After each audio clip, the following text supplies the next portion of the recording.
Physics and Sports. Today, with the help of my friends, we will be focusing on collision's role in tennis, projectile motion in basketball, and then we will apply what we have learned to a problem.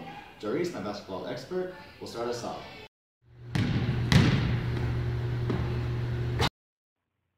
In the clip of that video, Jarice launched a basketball at a 60-degree angle with a velocity of 4.02 meters per second in 3 seconds, and the x component of the launch is 2.01 meters per second, and the y component is 3.48 meters per second.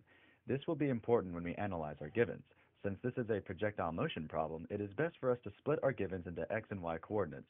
In the x column, we will place the distance between Jarice and the hoop, delta x, the time, delta t, and the velocity of the x direction, v sub x. In the y column, we will place the difference of the height between Jarice and the hoop, delta y, the initial velocity of the y direction, v sub y initial, the final velocity of the y direction, v sub y final, the acceleration of gravity, a sub g, the time, delta t, and the max of the path the basketball traveled, h. In this problem, we will be looking for h. Physics plays a large role in basketball, but basketball is not the only sport. Now let's look at the role of collision in my favorite sport, tennis. I will head out to the course to join the show's tennis expert, Caroline. To calculate the final velocity, you need 4 components. The components are as followed: 2 velocities and 2 masses. The first velocity, v1, will be the velocity of Adam's serve, which is 3.20 meters per second, and the first mass, m1, will be the mass of the ball, 0.059 kilograms.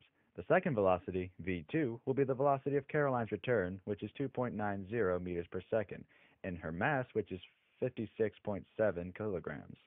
Now, to find the final velocity of the formula, final velocity equals m1 times v1 plus m2 times v2, all divided by the sum of the 2 masses. So with the numbers inserted, the solution will be as followed. Velocity final equals 0.059 kilograms times 3.2 plus 2.9 meters per second times 56.7 kilograms, all over 0.059 kilograms plus 56.7 kilograms. This results in a final velocity of 3.18 meters per second. Let's see how projectile motion and collision affects volleyball. Off to the court. After seeing Claudia's serve, let's see if you can determine her max height and time using what you've learned about projectile motion, as well as determine the final velocity in collision. Your givens for the projectile motion are the following.